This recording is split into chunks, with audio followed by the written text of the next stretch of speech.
Today, I'm walking you through a process that can change how you manage your time, help you find a better balance between work, personal life, and everything in between.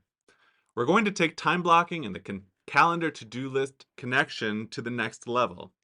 Today, we're mapping out our ideal week using recurring time blocks. So, we're creating the schedule that you're going to do every week, and you're balancing it, you're creating it intentionally the way that you want your week to go. And I'm giving you the exact tool I used and have used with clients to plan their ideal weeks. I call it your ideal week template. You can get it on the show notes page at bjbutler.com/52. Think of it as designing a template for your week that you can customize as needed, but the goal is to help you, number one, stay consistent with your most important tasks. Number two is reduce overwhelm and decision fatigue. And number three is create a routine that supports both your business goals and personal life.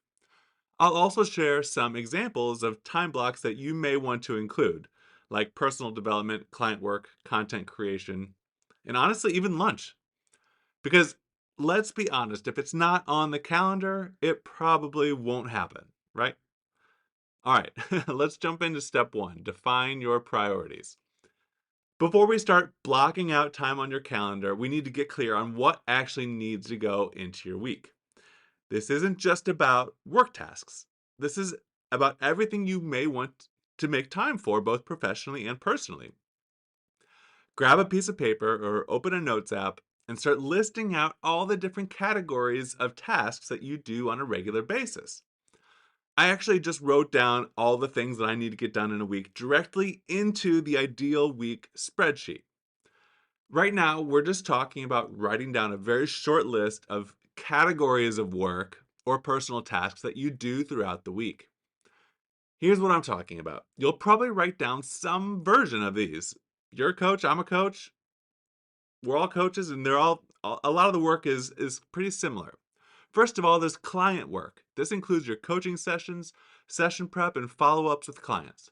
I would add these in first. Put them in the day and time of day where you perform your best. Next is content creation. Whether it's writing a blog post, recording a podcast, or creating social media posts, whatever it is, set aside time each week for generating that content because that's what helps you attract new clients and engages your current audience. I would add these in second because without them, you will have less client work. Next is business development. This is time dedicated to working on your business, not just in it. It could be marketing, improving your processes, or planning your next program or offer. Next is personal development. This might include reading, taking an online course, or journaling. Remember, the more you grow, the more value you can provide your clients. This is one that if you don't put it into your schedule, it doesn't happen. Administrative tasks. There's always email, scheduling, billing to handle. Put a little bit of time in there to make sure that that gets done. Last is family and personal time. Be sure to block out time for meals, exercise, kids' activities, and downtime. It's easy to overlook these, but they're crucial for maintaining balance and preventing burnout. You want to keep the categories general enough so that there are maybe 4 to 6 types of tasks you're working on. I think I had 5 different categories when I was just doing work tasks. You can always fine tune it once these babies are on your calendar.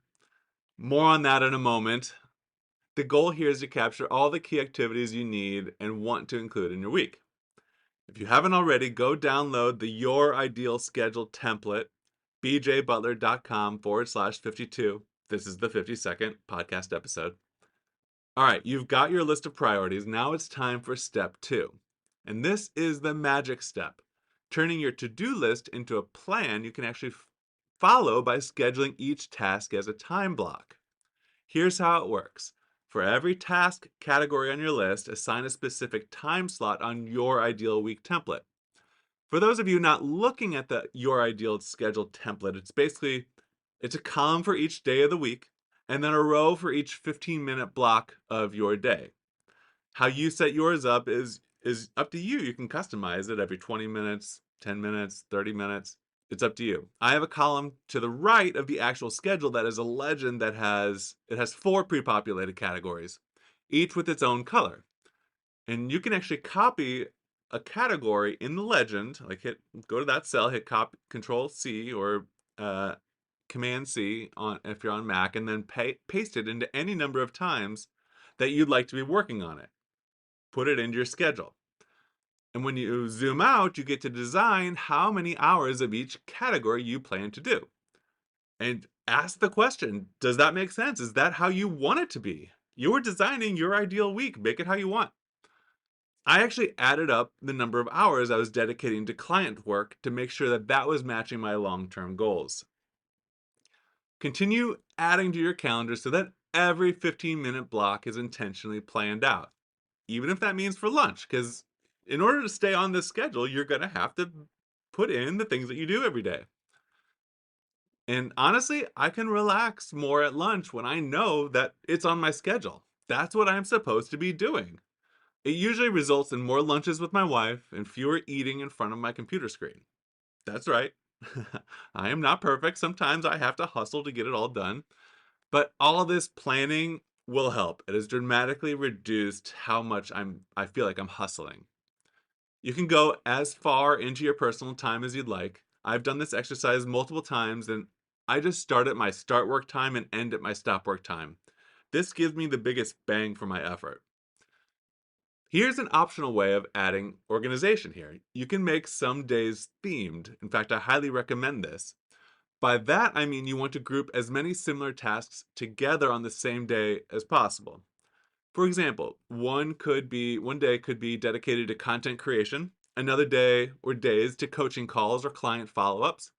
Another day could be to a project that improves your business. Friday could be an admin or wrap up day to catch up on emails, organize your tasks, plan for the week ahead. But all of this is your ideal week. So if it makes more sense to spread out the coaching calls to better manage your energy level, do that. First half of the day is one thing, another half of the day is another. When you can avoid context switching, that's great. By that, I mean it's just kind of nice to not have to stop and switch gears too many times per day. But how you do it is up to you. Here's a question that always comes out. What do I do if not every week is the same? You can have multiple ideal weeks. I've done this with as many as 4 ideal weeks, one for each week of the month, and my client would cycle through each one per month. All right, we've mapped out your ideal week or weeks. Now it's time for step 3. Transfer it into your actual calendar. Here is where the real magic happens. Take those recurring time blocks that you created on a spreadsheet, like content creation on Mondays or client sessions on Tuesdays, and add them to your digital calendar as repeating events. This way, your default schedule is already set up and you won't have to start from scratch every week. You're not sitting there figuring out what you need to be doing. These recurring time blocks become the foundation of your weekly routine. When it's time to plan specific tasks, you can simply update each block with exactly what you'll be working on, like write podcast script or follow up with client A. By setting this up once, you save yourself time and mental energy down the road. Your calendar will reflect your ideal week, giving you a clear plan and more control over your schedule. From here on, normal time blocking rules apply. When a task pops up, that's the one thing you're working on, no multitasking. If a task goes over or ends short, move the upcoming tasks around to reflect the new reality. I've talked about how your to-do list empties out into your calendar. When you do that, you can use one of these pre-scheduled category blocks that is appropriate for the item on your to-do list that you're trying to get scheduled.